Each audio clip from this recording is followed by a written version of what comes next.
एक बार फिर से आप सभी का स्वागत है। हम अध्ययन कर रहे हैं तीमुथियुस के नाम पौलुस प्रेरित की दूसरी पत्रिका, और अब समय है कि हम उसके दूसरे अध्याय और 16वें वचन से आगे का अध्ययन करें।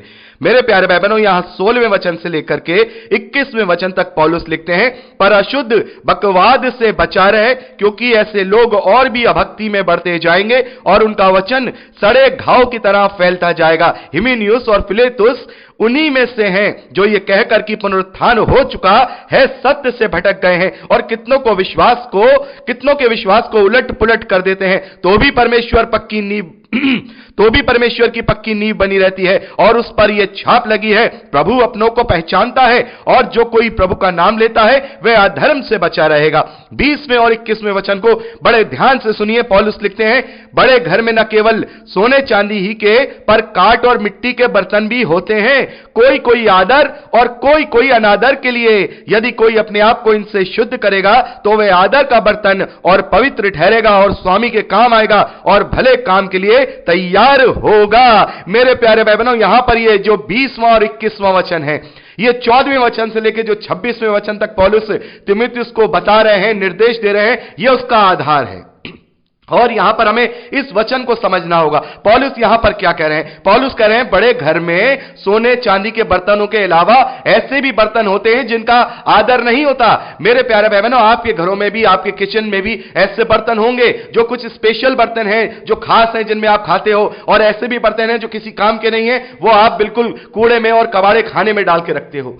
तो यहां पर जो ये बड़ा घर है, ये मसीही विश्वासियों की कलीसियाएं हैं, और उनमें जो ये बर्तन है, ये अलग अलग तरीके की मान्यताओं वाली डिनोमिनेशन है। मेरे प्यारे भाई बहनों, इनमें ऐसे लोग हैं जो पवित्र शास्त्र को अपने जीवन का आधार बनाए हुए प्रभु यीशु मसीह की सच्ची कलीसिया बने हुए हैं। वो सोने के बर्तन हैं। और ऐसे लोग जिन्होंने अपने आप को, वचन को सही रीति से अपने डिनोमिनेशन में या अपनी संस्थाओं में काम में नहीं लाया हुआ है, वो काट के और मिट्टी के बर्तन है जो अनादर के योग्य है। इससे पहले हमने देखा, पौलुस ने यहां पर लिखा है 19वें वचन में, तो भी परमेश्वर की पक्की नींव बनी रहती है और उस पर छाप लगी है, प्रभु अपनों को पहचानता है, और जो कोई प्रभु का नाम लेता है वह अधर्म से बचा रहे। तो मेरे प्यारे भाई बहनों, यहां पर पौलुस कह रहे हैं, वचन से अपने आप को शुद्ध कर लो। 21वें वचन में, यदि कोई अपने आप को इनसे शुद्ध करेगा तो वह आदर का बर्तन और पवित्र ठहरेगा और स्वामी के काम आएगा। तो मेरे प्यारे भाई बहनों, हम किसी भी डिनोमिनेशन को चाहे बिलोंग करते हो, मेरा हमेशा से कहना है कि हम चाहे किसी भी डिनोमिनेशन को बिलोंग करते हो, तो हमारे लिए जरूरी क्या है? क्या डिनोमिनेशन की वो परंपराएं जो बाइबल पर आधारित नहीं है, या फिर वो बातें जो बाइबल हमें बताता है? अभी हमने पढ़ा 15वें वचन में कि सत्य वचन को सत्य रीति से अपने जीवन में काम में ले आना है। Rightly divided word of truth, word of God, rightly divided. तो क्या जो डिनोमिनेशंस हैं वो अपने आप को वचन से शुद्ध नहीं कर सकती हैं? अपने अंदर जो कमियां हैं वो वचन को पढ़ करके उन्हें दूर नहीं कर सकती हैं? इसमें ऐसी कौन सी बुराई हो जाएगी? बहुत सारे आपको मैं उदाहरण देना चाहता हूं। यहां पर अभी हम बात करते हैं, खैर वचन की पहले बात करेंगे फिर उदाहरण देंगे। यहां पर पौलुस कहते हैं कि पर अशुद्ध बकवास से बचा रहे, क्योंकि ऐसे लोग और भी भक्ति से बढ़ जाएंगे और उनका वचन सड़े घाव की तरफ फैलता जाएगा। हिमेनियुस और फिलेतुस भी उन्हीं में से हैं जो ये कहकर पुनरुत्थान हो चुका है सत्य से भटक गए हैं, और कितनों के विश्वास को उलट पुलट कर दिया है। तो उस वक्त क्या था? उस वक्त ये सारी बातें हो रही थी, अलग अलग डिनोमिनेशन बन रही थी। उनमें से 2 भाइयों के नाम यहां पे लिखे हैं पौलुस ने। वो लोगों को भरमा रहे थे। क्या कह रहे थे? कि भाई पुनरुत्थान तो हो चुका है, पुनरुत्थान नहीं होगा। इस तरीके से नई नई बातें लेकर के आ रहे थे। और आज हम देखते हैं बहुत सारे ऐसे नए कल्ट भी कुकुरमुत्तों की तरह निकलते आ रहे हैं, ऐसे फंगल्स की तरह वो निकलते आ रहे हैं कि देखिए ऐसा वचन ये कहता है, ऐसा वचन ये कहता है, लेकिन कोई वचन को सत्य रीति से अपने जीवन में काम में नहीं लाता है।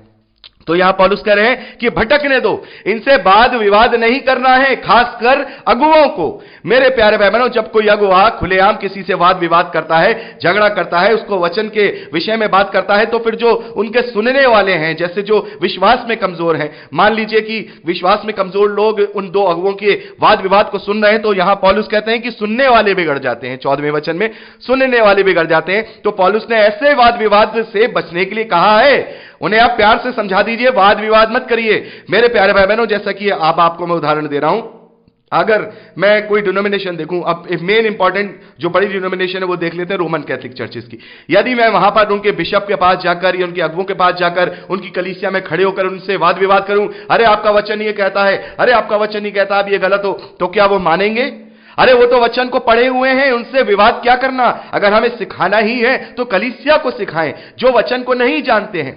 और यही काम परमेश्वर का धन्यवाद है कि हम कर रहे हैं। हम किसी से वाद विवाद करने नहीं जा रहे हैं, हम केवल मसीही विश्वासियों को जो प्रभु का वचन जानना चाहते हैं उन्हें सत्य वचन बता रहे हैं ताकि वो अपने जीवन में सत्य रीति से लागू कर सके। तो यही पौलुस कह रहे हैं कि बड़े घर में अलग अलग बर्तन होते हैं, अलग अलग उनका न्याय परमेश्वर करेगा। परमेश्वर अपने लोगों को पहचानता है, वो उन्हें चुन लेगा कि कौन पवित्र है और उसके योग्य हैं। लेकिन मेरा यहां पर एक सलाह जो कलीसियाएं हैं उनको ये मैं देना चाहूंगा कि हम अपने आप को वचन से शुद्ध करें ताकि हम पवित्र ठहरें और हम स्वामी के काम आ सकें। यहां पर पौलुस 21वें वचन में यही कहते हैं कि हम अपने आप को शुद्ध करें। यहां पौलुस कह रहे हैं हम अपने आप को पवित्र ठहराएं ताकि स्वामी के काम आए और हर भले काम के लिए तैयार हों। तो मेरे प्यारे भाई बहनों, हम क्या जो डिनोमिनेशंस में हैं, क्या अगर मैं अगुओं की बात नहीं करता, अगुए तो खैर सब कुछ जानने के बावजूद भी वो अपनी डिनोमिनेशन की परंपराओं को दांत से दबाए रहेंगे, वो कभी बदलेंगे नहीं क्योंकि वचन उनके पास है। लेकिन जो भाई बहन जिनके पास वचन का ज्ञान ज्यादा नहीं है, मैं केवल उनसे कह रहा हूं कि क्या वो अपने जीवन में इस अपने इन बाइबल के वचनों को राइटली तरीके से अपने जीवन में लागू करेंगे। अगर वो करेंगे तो वो तभी सही बर्तन माने जाएंगे, चाहे वो रोमन कैथोलिक चर्चिस को बिलोंग करते हो, चाहे वो प्रोटेस्टेंट कलीसिया को बिलोंग करते हो, चाहे वो पेंटाकॉस्टल हो, चाहे वो किसी भी कलीसिया को बिलोंग करने वाला मसीही विश्वासी हो, वो बिलोंग करता रहे, उससे कोई फर्क नहीं पड़ता। लेकिन अगर उसने आत्मिक रूप से अपने आप को प्रभु यीशु मसीह से बिलोंग कर लिया, प्रभु यीशु मसीह से जोड़ लिया, सत्य वचन को सत्य रीति से अपने जीवन में लागू कर लिया, तो फिर सही मायने में वो पवित्र बर्तन ठहरेगा। वो पवित्र बर्तन ठहरेगा, वो सोने चांदी का बर्तन ठहरेगा। और फिर हम अपने आप को इस तरीके से परमेश्वर के ग्रहण योग्य बनाकर प्रभु यीशु मसीह की सच्ची कलीसिया बन सकते हैं। तो पौलुस यहां पर जो मेन विषय है, खैर पौलुस का ये मेन विषय है कि अगुओं से कहा गया है कि तुम्हें इस प्रकार से आपस में वाद विवाद नहीं करना है क्योंकि सुनने वाले बिगड़ जाते हैं। व्यर्थ और मूर्खतापूर्ण विवादों में नहीं फंसना है। अब जैसे कि दो लोगों के विषय में पौलुस ने कहा कि ये बिगड़ गए, इनकी बुद्धि बिगड़ गई है, ये कह रहे हैं कि पुनरुत्थान नहीं होगा। अब मान लीजिए कोई आकर के आपसे ये कहे कि भाई वचन ये कहता है कि प्रभु यीशु मसीह जो है प्रभु का परमेश्वर का पुत्र नहीं है, वो मिकाइल फरिश्ता है, जैसे कि यहोवा विटनेसेस वाले आके बोलते हैं। अब उनसे खड़े होकर के हम विवाद करें, मूर्खतापूर्ण विवाद नहीं। ठीक है भाई, आपकी मर्जी, वचन ये कहता है, आप वचन के जानकार है, मैं आपको समझा रहा हूं, नहीं आप ये बात गलत कह रहे हैं, लेकिन हमें विवाद नहीं करना, उनसे रगड़ा झगड़ा कुछ नहीं करना। भाई सब जाओ, आपकी मर्जी, परमेश्वर आपका न्याय करेगा। मैं जानता हूं वचन मुझसे क्या कहता है, मैं जानता हूं वचन को अपने जीवन को मैंने जीवन में सत्य रीति से कैसे लागू करना है, मैं जानता हूं। उनसे वाद विवाद नहीं करना है, हमें किसी प्रकार का वाद विवाद नहीं करना है, ओपनली एयर वाद विवाद नहीं करना है, किसी के सामने नहीं करना है, समझाना है वचन के अनुसार। क्योंकि पौलुस कहते हैं यदि कोई विश्वास में निर्बल हो तो उन्हें अपनी संगति में ले लो, लेकिन उनसे विवाद करने के लिए नहीं, उनसे विवाद करने के लिए नहीं। तो मसीही विश्वासियों को किसी भी प्रकार का विवाद नहीं करना है, केवल सत्य का वचन सुनाना है। हमें विवाद नहीं करना है बल्कि अपने आप को शुद्ध बर्तन बनाना है। हमें अपने आप को शुद्ध बर्तन बनाना है। ऐसे मसीही विश्वासियों को शुद्ध बर्तन बनाने के लिए प्रेरणा देनी है जो लोग वचन में कमजोर हैं या विश्वास में निर्बल हैं। विश्वास में निर्बल कौन? जो वचन में कमजोर है, और जो वचन में दृढ़ है वो विश्वास में भी दृढ़ है, क्योंकि वो परमेश्वर के वचन को जानता है और अपने जीवन में उसे राइटली तरीके से अपने जीवन में लागू करता है। तो पौलुस यहां पर यही बात कह रहे हैं कि जो बड़े घर होते हैं उसमें अलग अलग तरीके के बर्तन होते हैं, और जो मसीही विश्वासी हैं, इतना बड़ा परिवार है, जो लाखों करोड़ों लोग इस पूरी दुनिया में हैं, अलग अलग डिनोमिनेशन में अलग अलग परंपराओं के हैं वो लोग हैं। लेकिन पौलुस कह रहे हैं कि जो परमेश्वर की नींव होती है वो पक्की होती है, वो पक्की होती है। और प्रभु यीशु मसीह, पौलुस यहां पर कह रहे हैं, प्रभु अपने लोगों को पहचानता है और जो कोई प्रभु का नाम लेता है वह अधर्म से बचा रहेगा।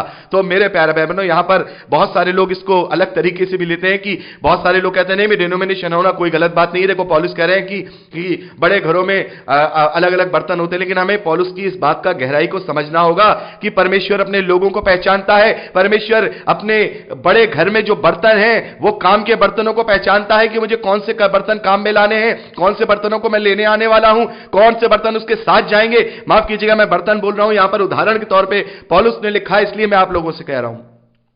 प्रभु यीशु मसीह को पता है कि कौन सा बेटा, कौन सा बेटी मेरे ग्रहण योग्य है, कौन है जिसे मैं अपने साथ ले जाऊंगा, कौन है जिसने मेरे सत्य वचनों को अपने जीवन में सत्य रीति से लागू किया है, कौन है जिन्होंने परंपराओं की झूठी चीजों को अपने दांतों से नहीं दबाया था बल्कि वचन को अपने जीवन में उतारा था।